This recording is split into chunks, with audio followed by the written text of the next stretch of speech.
Hello everyone, welcome to our YouTube channel Gurukul officers academy. आज हम CAPF AC paper 2 के S A के बारे में बात करने वाले हैं। एक ऐसे टॉपिक डिस्कस करेंगे, उसके सारे डायमेंशंस कवर करने की कोशिश करेंगे। तो आज का हमारा टॉपिक है सिक्योरिटी चैलेंजेस इन इंडिया। बहुत ही ज़्यादा बेसिक सा टॉपिक है। अगर आप CAPF पेपर 2 के प्रीवियस ईयर क्वेश्चंस उठाकर देखेंगे तो सिक्योरिटी से एक क्वेश्चन आता ही आता है। या तो वो ओवरऑल सिक्योरिटी को लेकर हो सकता है, इंटरनल सिक्योरिटी स्पेसिफिक हो सकता है, एक्सटर्नल सिक्योरिटी स्पेसिफिक होता है, या फिर कोई फ़िलॉसफिकल टच में हो सकता है, फ़िलॉसफी और सिक्योरिटी को मिलाकर, या कुछ भी ऐसा, बट सिक्योरिटी से रिलेटेड एक ऐसे आता ही है। तो ये आपकी एक कोर थीम है सिक्योरिटी। और जो कि आप CAPF के लिए तैयारी कर रहे हैं तो आपको सिक्योरिटी के बारे में वैसे भी पता होना चाहिए फॉर इंटरव्यू पर्पस। तो इसीलिए ऐसे में हम सबसे पहले एक बेसिक टॉपिक आपके लिए लेकर आए हैं। तो ऐसे शुरू करने से पहले मैं आपको बता दूं कि अगर आपकी कोई क्वेरी है तो आप हमें कांटेक्ट कर सकते हैं। हमारी कांटेक्ट डिटेल्स आपको अभी स्क्रीन पर शो हो रही होंगी। टेलीग्राम, व्हाट्सएप, इंस्टाग्राम, फेसबुक, कहीं भी आप हमें कांटेक्ट कर सकते हैं। तो सबसे पहले ऐसे लिखने के लिए ऐसे की डिमांड को समझते हैं। तो ये एक बहुत बेसिक सा टॉपिक है, सिक्योरिटी चैलेंजेस इन इंडिया, जिसमें कोई स्पेसिफिक सिक्योरिटी चैलेंज की बात नहीं की गई है।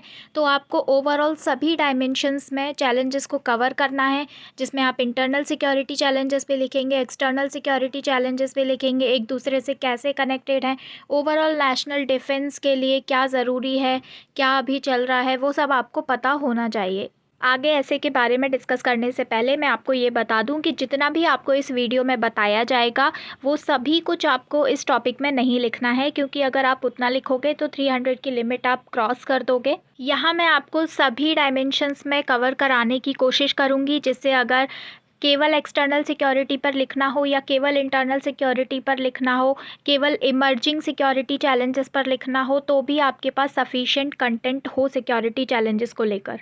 तो अपने ऐसे की डिमांड के अकॉर्डिंग आपको सिलेक्ट करना है। दूसरा रीज़न ये है ज़्यादा बताने का कि अगर आप 10 चीज़ें पढ़ते हो, उसमें से अगर 5 भी रिटेन कर पाते हो एग्ज़ाम तक, तो वो फ्रूटफुल रहेगा। कई स्टूडेंट्स गलती करते हैं कि 300 वर्ड्स के ऐसे में जितना लिखना होता है केवल उतना ही पढ़ते हैं, और फिर जब वो ऐसे लिखने की बात आती है तो सारी चीज़ें रिकॉल नहीं हो पाती हैं और ऐसे उतना इफ़ेक्टिवली नहीं लिख पाते हैं। चलिए तो शुरू करते हैं आगे। सिक्योरिटी थ्रेट्स की अगर हम बात करें तो आपको सामने 4 तरीके की सिक्योरिटी थ्रेट दिख रही हैं। External security threat, internal security threat, internally aided external security threat and externally aided internal security threat. जो 4 तरह के सिक्योरिटी थ्रेट्स हैं ये कौटिल्य की अर्थशास्त्र में उन्होंने बताए हैं, और इस तरह का कैटेगराइजेशन अगर आप लेकर चलते हैं तो ये आपके एसे को इफ़ेक्टिव बनाएगा, क्योंकि ज़्यादातर जो है एक्सटर्नल और इंटरनल सिक्योरिटी थ्रेट की बात करते हैं, लेकिन इंटरनली एडेड और एक्सटर्नली एडेड जो सिक्योरिटी थ्रेट्स हैं उनके बारे में सभी बात नहीं करते हैं। तो कोई भी बेसिक टॉपिक है अगर जो कि आपको पता है कि सभी कैंडिडेट्स उस टॉपिक को अटेम्प्ट करेंगे और लगभग एवरेज तो सभी लिख ही देंगे, उसमें आपको कुछ ऐसी चीज़ें ऐड करनी होती हैं जो कि बाकियों से आपके ऐसे को थोड़ा सा अलग दिखाए। तो इसमें आप कौटिल्य की अर्थशास्त्र का रेफरेंस देकर ये 4 तरह की थ्रेड्स बता सकते हो। इसे आप इंट्रोडक्शन में लिख सकते हो, और ये कैटेगराइजेशन आपको ऐसे की बॉडी में भी हेल्प करेगा, क्योंकि जब हम कैटेगराइज करके पढ़ते हैं तो भले बॉडी में हम उसे मेंशन करें या ना करें, आपके जो पॉइंट्स रहेंगे, आपकी जो अप्रोच रहेगी वो बैलेंस्ड रहेगी, क्योंकि आप उसमें इंटरनल भी लिखोगे, एक्सटर्नल भी लिखोगे।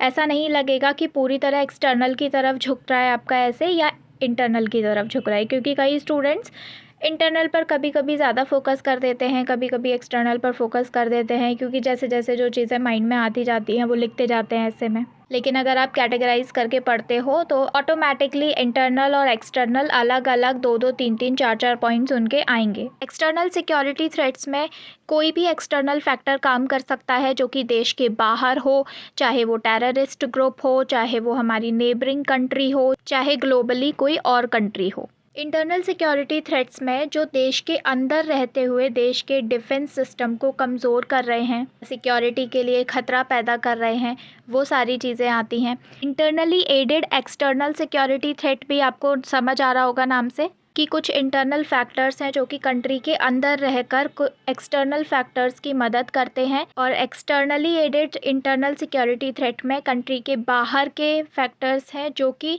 इंटरनल जो सिक्योरिटी चैलेंजेस हैं उनको सपोर्ट करते हैं। इंटरनली एडेड का मैं आपको एग्जांपल दे दूं, जैसे कि टेररिस्ट ग्रुप होते हैं तो उनको जो इन्फॉर्मेशंस मिलती हैं, हमारे देश के अंदर रहने वाले ही कुछ लोग उन्हें इन्फॉर्मेशन प्रोवाइड करते हैं, तो वो इंटरनली एडेड हैं क्योंकि जो हमारे देश में रह रहे हैं वही उन्हें हेल्प कर रहे हैं। वहीं अगर मैं एक्सटर्नली एडेड की बात करूं, जैसे कि इंसर्जेंसी है, मिलिटेंसी है, इसके लिए फंडिंग जो है, बोला जाता है कि बाहर से जो दूसरी कंट्रीज़ हैं वहाँ पर जो लोग हैं वो फंडिंग करते हैं इन चीज़ों को, तो वो एक्सटर्नली एडेड हैं, उनको बाहर से मदद मिल रही है। ये बेसिक सा आइडिया था कि सिक्योरिटी थ्रेट्स को आप कैसे कैटेगराइज करोगे। ये कुछ ट्रेडिशनल सिक्योरिटी चैलेंजेस हैं स्पेसिफिकली फॉर एक्सटर्नल सिक्योरिटी, जिसमें बॉर्डर डिस्प्यूट्स हैं, जो हमारी नेबरिंग कंट्रीज़ है जैसे कि पाकिस्तान और चाइना के साथ हमारे बॉर्डर डिस्प्यूट्स हैं।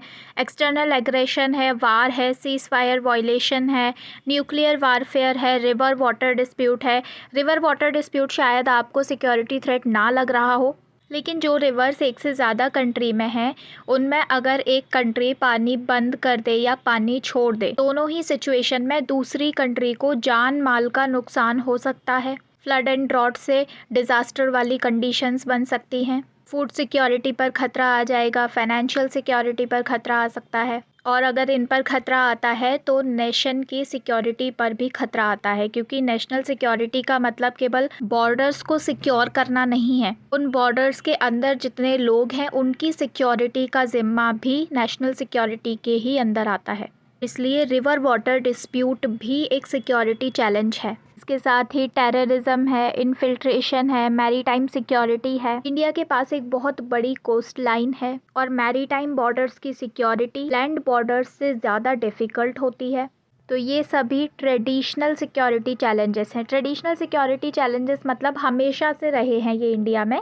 समय के साथ काफ़ी सारे बदलाव आते हैं, टेक्नोलॉजी चेंज होती है, स्ट्रेटजीज चेंज होती हैं, तो उसके साथ ही नए नए सिक्योरिटी चैलेंजेस भी उभर कर सामने आते हैं। तो यहाँ आप सामने देख पा रहे हैं अभी न्यू या emerging security challenges specifically for external security, जिसमें आप बायो वारफेयर नंबर 1 पर लिखा है। बायो वारफेयर मतलब किसी भी ऐसे बायोलॉजिकल एजेंट का यूज़ करना किसी दूसरी कंट्री के अगेंस्ट, जिससे कि वहाँ पर आप बीमारी फैला सकते हो। इसमें किसी भी बीमारी का पैथोजन हो सकता है, एलर्जिक पैथोजन्स हो सकते हैं, इसके साथ ही इंसेक्ट्स या प्लांट्स भी हो सकते हैं। सेकंड नंबर पर हम देख सकते हैं केमिकल वारफेयर, इसमें किसी तरह की जहरीली गैस या किसी तरह का जहरीला केमिकल यूज़ किया जा सकता है दूसरी कंट्री के अगेंस्ट। थर्ड पर आप देख रहे हैं साइबर अटैक या डेटा माइनिंग। ये अभी फ़िलहाल बहुत इंपॉर्टेंट है, काफ़ी टाइम से करंट में भी चल रहा है। इंडिया में साइबर अटैक्स बहुत ज़्यादा बढ़ गए हैं पिछले कुछ सालों में।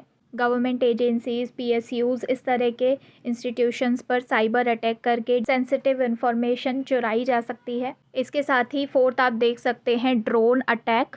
आपने लास्ट ईयर न्यूज़ में सुना होगा, ड्रोन अटैक बहुत ज़्यादा न्यूज़ में रहा था। तो ये भी एक न्यू सिक्योरिटी चैलेंज है इंडिया के लिए, क्योंकि ड्रोन अटैक किसी भी मैनुअल अटैक से ज़्यादा डेंजरस हो सकते हैं। तो ये भी एक इमर्जिंग सिक्योरिटी चैलेंज है इंडिया के लिए।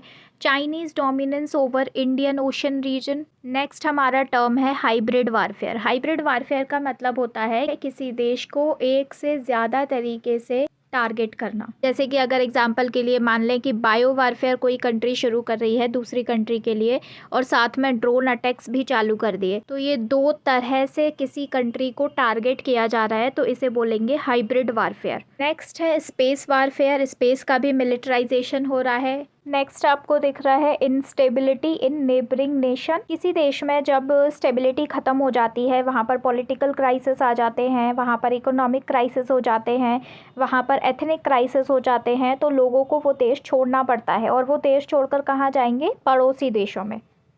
तो इससे क्या होता है कि जो पड़ोसी देश होते हैं वहाँ पर इलीगल माइग्रेंट्स की संख्या बढ़ जाती है, और कई बार ये इलीगल माइग्रेंट्स लीगल एक्टिविटीज़ में इन्वॉल्व हो जाते हैं। सरकार के पास कोई उनका ऑफिशियल रिकॉर्ड नहीं है, तो उनको ट्रेस कर पाना भी मुश्किल हो जाता है। अभी तक जो हमने देखे वो एक्सटर्नल सिक्योरिटी थ्रेट्स थे। अब हम कुछ इंटरनल सिक्योरिटी थ्रेट्स भी देख लेते हैं, जिसमें नंबर 1 पर है नक्सलिज्म। जब इंटरनल सिक्योरिटी चैलेंजेस की बात करते हैं तो सभी स्टूडेंट्स नंबर 1 पर नक्सलिज्म को ही लिखते हैं। इसके बारे में ज़्यादा मुझे डिस्क्राइब करने की ज़रूरत नहीं है फ़िलहाल इस सेशन में। तो बस यही है कि जो नक्सलाइट्स होते हैं वो कुछ ऑटोनॉमी चाहते हैं, उनकी कुछ डिमांड्स होती हैं, इस वजह से वो सरकार के या देश के खिलाफ़ हो जाते हैं।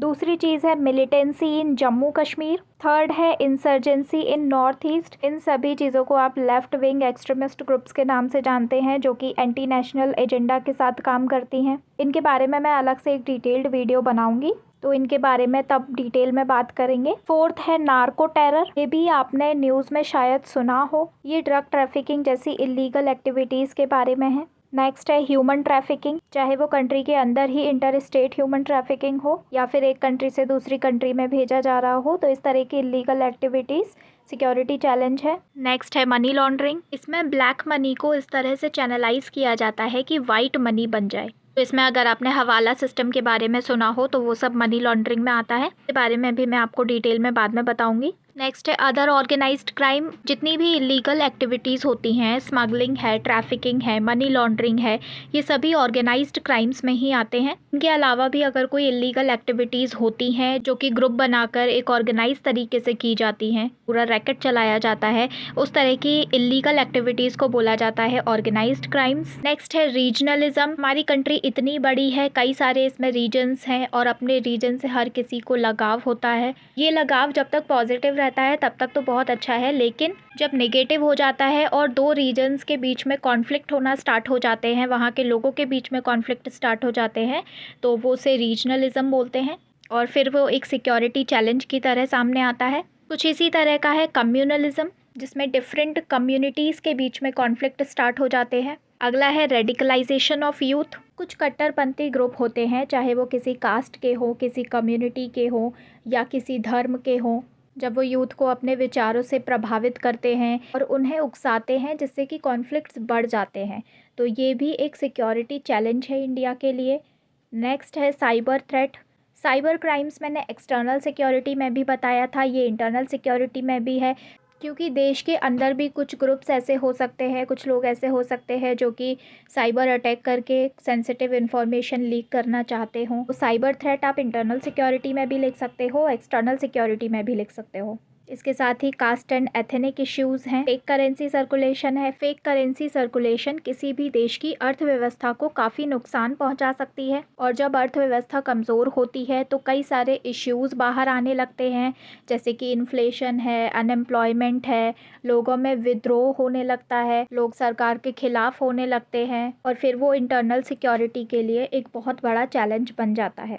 अब हमने बात कर ली थी कौन कौन से चैलेंजेस हैं, लेकिन उन चैलेंजेस को काउंटर करने के लिए गवर्नमेंट ने क्या किए हैं, अब हम ये बात करेंगे। तो इसमें आपको यहाँ स्क्रीन पर दिख रहे होंगे government efforts for external security threats. Number 1 पर आपको दिख रहा होगा इंडिजिनाइजेशन ऑफ डिफेंस। किसी भी देश के डिफेंस सिस्टम को मजबूत होने के लिए सेल्फ सफिशिएंट होना बहुत ज़रूरी है। गवर्नमेंट ने इसके लिए काफ़ी सारे एफर्ट्स किए हैं और उसका रिजल्ट ये रहा कि हम डिफेंस इम्पोर्टर से डिफेंस एक्सपोर्टर बन गए हैं। पिछले 5 साल में हमारा डिफेंस एक्सपोर्ट लगभग 8 गुना बढ़ गया है, जो कि ये दिखाता है कि हमारा डिफेंस सिस्टम मजबूत हो रहा है। नेक्स्ट है increased FDI in defence corridors. ये दोनों ही इंडिजिनाइजेशन ऑफ डिफेंस के ही सब पार्ट मान सकते हैं हम। डिफेंस सेक्टर में पिछले साल ही एफडीआई की लिमिट बढ़ा दी गई थी, जो कि अभी शायद 74% है। इससे क्या होगा कि हमारे यहाँ डिफेंस की मैन्युफैक्चरिंग भी बढ़ेगी और रिसर्च एंड डेवलपमेंट भी बढ़ेगा। देन नेक्स्ट है रेगुलर एक्सरसाइजेस। कई सारे रेगुलर मिलिट्री, एयरफोर्स और नेवी के एक्सरसाइजेज होते हैं, ट्राई सर्विस एक्सरसाइजेस भी होती हैं।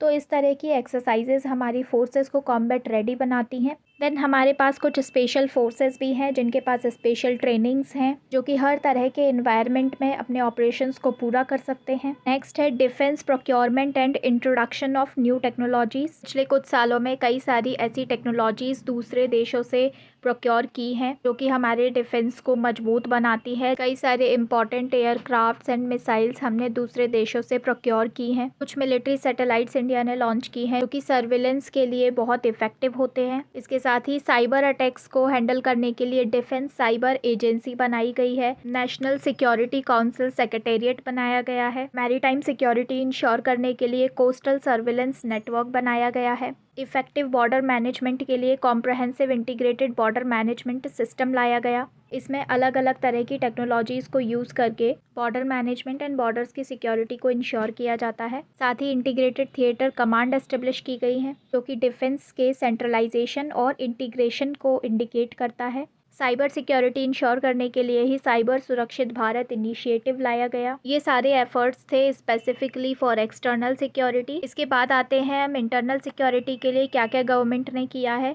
तो सबसे पहले तो हमें पता है कि CAPF बनाई गई, जो कि स्पेसिफिकली इंटरनल सिक्योरिटी के लिए ही है, जिसमें ITBP, SSB, CISF, BSF, CRPF ये सारी फोर्सेस हैं। इसके साथ ही national security act 1980, unlawful activity prevention act 1967 लाए गए। ये दोनों एक्ट एंटी नेशनल एक्टिविटीज़ और इलीगल एक्टिविटीज़ या ऑर्गेनाइज्ड क्राइम्स को रोकने के लिए थे। IT एक्ट 2000 लाया गया, जिससे कि साइबर क्राइम्स पर लगाम कसी जा सके। हालांकि अभी भी साइबर क्राइम्स को रोकने के लिए हमारे पास सफिशिएंट इंफ्रास्ट्रक्चर की कमी है, लेकिन IT एक्ट 2000 एक अच्छा स्टेप था। नेक्स्ट है ऑपरेशन स्टीपल चेज इन 1971। ये एक एंटी नक्सलाइट ऑपरेशन था जो कि आर्मी, CRPF और स्टेट पुलिस ने किया था वेस्ट बंगाल में। ये सब क्या था, कैसे हुआ, ये एक बड़ी स्टोरी है। नक्सलिज्म जब हम पढ़ेंगे तो तब देखेंगे। नेक्स्ट है ऑपरेशन ग्रीन हंट इन 2009।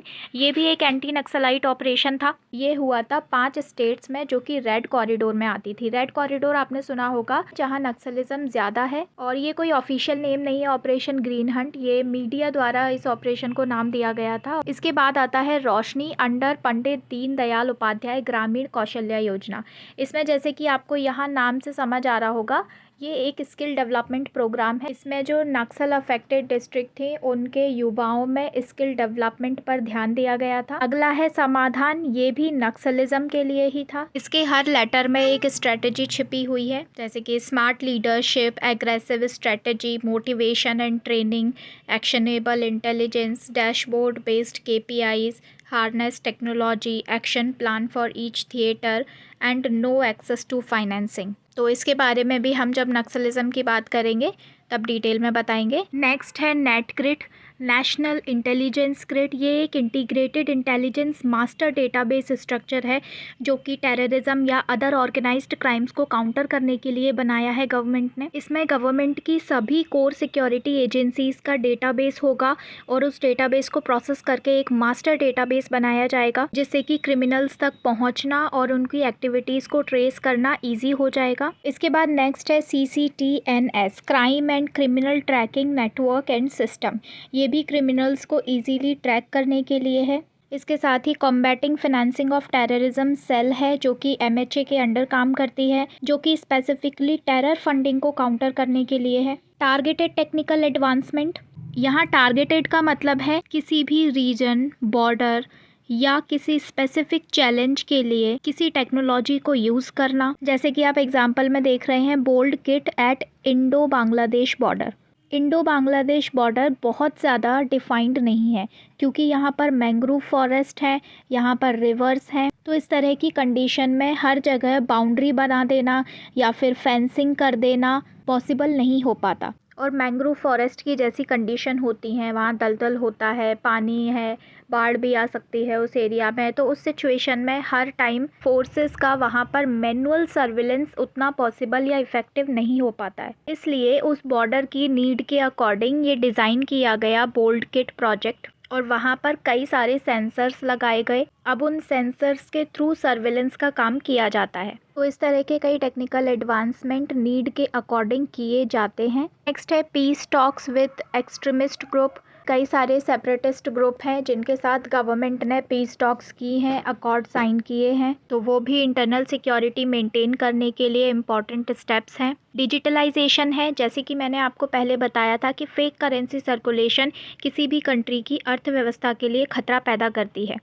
तो डिजिटलाइजेशन को बढ़ावा देकर फेक करेंसी सर्कुलेशन को रोका जा सकता है, ब्लैक मनी को रोका जा सकता है। इसके अलावा ये जो 3 एफर्ट्स आपको दिख रहे हैं, इंफ्रास्ट्रक्चर डेवलपमेंट, पावर्टी एलिवेशन और एम्प्लॉयमेंट जनरेशन, ये बहुत बेसिक से स्टेप्स हैं, लेकिन ये इंटरनल सिक्योरिटी के लिए बहुत इम्पॉर्टेंट हैं, क्योंकि आपने पहले जितनी भी इंटरनल सिक्योरिटी रिलेटेड प्रॉब्लम्स देखी, चाहे वो मिलिटेंसी हो, इंसर्जेंसी हो या नक्सलिज्म हो, इलीगल एक्टिविटीज़ हो, स्मगलिंग, ट्रैफिकिंग या कोई और ऑर्गेनाइज्ड क्राइम्स हों, उनमें जो लोग इन्वॉल्व होते हैं वो कहीं ना कहीं पैसे के लालच में इन्वॉल्व होते हैं, क्योंकि उनके पास उतना रोज़गार नहीं होता या पैसे कमाने का कोई और ज़रिया नहीं होता।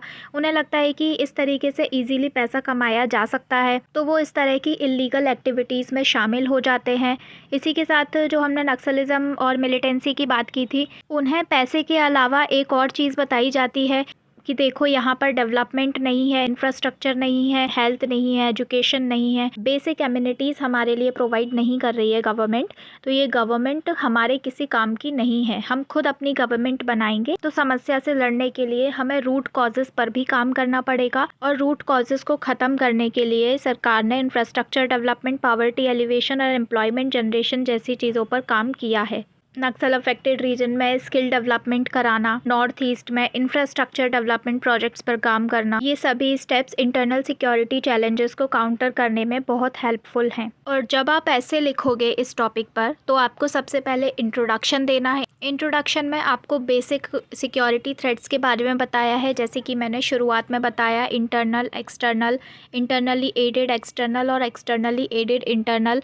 आप इस तरीके से इंट्रोडक्शन में बता सकते हैं। या फिर आप ये भी बता सकते हैं कि इंडिया में इतनी ज़्यादा पॉपुलेशन है, इतना लैंड बॉर्डर शेयर करती है, इतना मैरीटाइम बॉर्डर शेयर करती है इंडिया, तो इस वजह से इंडिया में कई सारे एक्सटर्नल और इंटरनल सिक्योरिटी चैलेंजेस रहे हैं हमेशा से। क्योंकि जाहिर सी बात है, जब लोग ज़्यादा होते हैं कंट्री में तो इंटरनल कॉन्फ्लिक्ट ज़्यादा होते हैं, और जब बाउंड्रीज ज़्यादा होती हैं या पड़ोसी ज़्यादा होते हैं तो पड़ोसियों से झगड़े भी होने की संभावना ज़्यादा रहती है। तो आप इस तरह से जैसे भी देना चाहें, एक सिंपल सा इंट्रोडक्शन आप दे सकते हैं। लिंकिंग पैरा में आप कुछ रीसेंट की घटनाओं के बारे में बता सकते हैं। आपको स्पेसिफिकली किसी एक इंसिडेंट को मेंशन करने की ज़रूरत नहीं है, क्योंकि यहाँ टॉपिक इतना बेसिक है कि आप किसी एक सिंगल इश्यू को फोकस नहीं कर सकते हो। तो रिसेंट में जो ड्रोन अटैक्स हुए हैं, आर्मी पर्सोनल पर अटैक हुए हैं, सीज़ फायर वायलेशन होता ही रहता है। इंटरनल लेवल पर भी देखें तो काफ़ी टाइम से कम्युनलिज़म, रीजनलिज़म और नक्सलिज़म ये काफ़ी टाइम से चल ही रहे हैं इंडिया में। तो इस तरह से आप बेसिक से कुछ रिसेंट के एटलीस्ट 3 से 5 इंसिडेंट को मिलाकर क्लब करके एक लिंकिंग पैरा बना सकते हैं। उसके बाद आप बॉडी में सबसे पहले सभी सिक्योरिटी चैलेंजेस के बारे में बताएंगे। उसमें आप एक्सटर्नल भी बताइए, इंटरनल भी बताइए। अगर internally aided external, externally aided internal का भी एक एक एग्जांपल दे देते हैं तो it will be great. Challenges लिखने के बाद आप गवर्नमेंट के स्टेप्स बताइए। मैंने आपको इतने सारे स्टेप्स बताए हैं, आपको सभी लिखने की ज़रूरत नहीं है। आप इनमें से कुछ कुछ सिलेक्ट करके लिख सकते हैं, क्योंकि इतना कुछ आप 300 वर्ड्स में नहीं लिख पाएंगे।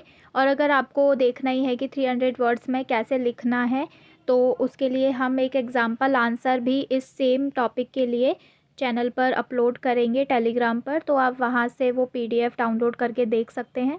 गवर्नमेंट स्टेप्स लिखने के बाद आपको वे फॉरवर्ड की तरह से बताना होगा कि आगे गवर्नमेंट और क्या कर सकती है सिक्योरिटी स्ट्रेंथन करने के लिए। तो अगर गवर्नमेंट स्टेप्स तक लिखने में आपको लगता है कि आपके मैक्सिमम वर्ड्स कंज्यूम हो चुके हैं और ज़्यादा वर्ड्स नहीं बचे हैं, तो आप अपने वे फॉरवर्ड और कंक्लूजन को मिक्स कर सकते हैं। तो उसमें आप क्या करोगे कि अगर आप 4 से 5 लाइन का कंक्लूजन लिख रहे हो, तो उसमें आप शुरू में 2-3 वे फॉरवर्ड डाल दोगे, फिर उसको एक क्लोजिंग स्टेटमेंट की तरह आप ख़त्म कर दोगे। क्लोजिंग स्टेटमेंट हमेशा आपको पॉजिटिव देना है, लेकिन अगर आपको लगता है कि आपके पास वर्ड्स बाकी हैं, तो फिर आप वे फॉरवर्ड का अलग पैराग्राफ लिखोगे एंड देन कंक्लूजन अलग से लिखोगे। दूसरी एक इम्पॉर्टेंट बात बता दूं कि जब बेसिक टॉपिक आता है, जैसे कि ये टॉपिक था, एक बहुत बेसिक टॉपिक था, सभी अटेम्प्ट करते हैं और सभी इस टॉपिक को एवरेज तो लिख ही सकते हैं। लेकिन अगर आपको अपने ऐसे को अबव एवरेज लिखना है, तो इस तरह के बेसिक एसेस के लिए आपके पास कीवर्ड्स होने बहुत ज़रूरी हैं। तो जितने भी मैंने आपको यहाँ इस तरह के लॉज बताए हैं या ऑपरेशन के नाम बताए हैं, या जैसे ये नेशनल सिक्योरिटी काउंसिल सेक्रेटेरिएट है, कोस्टल सर्विलेंस सिस्टम है, comprehensive integrated border management system, तो इस तरह के इफ़ेक्टिव कीवर्ड्स का यूज़ करिए बेसिक टॉपिक्स में। बाकी जो टॉपिक एकदम बेसिक नहीं है, जो थोड़ा हटके आते हैं, उनमें अगर आप एवरेज भी लिखते हो तो भी वो आपको बाकियों से आगे ले जा सकते हैं। लेकिन बेसिक टॉपिक में आपको बाकियों से आगे जाने के लिए अबव द एवरेज लिखना पड़ेगा। तो आपको कीवर्ड्स पर ध्यान देना है और सभी डायमेंशंस को कवर करना है। बाकी इसका एग्जाम्पल आंसर आपको हमारे टेलीग्राम चैनल पर मिल जाएगा। उसके अलावा भी अगर आपकी कोई क्वेरी है तो आप हमें कांटेक्ट कर सकते हैं। तो अब हम मिलते हैं नेक्स्ट वीडियो में।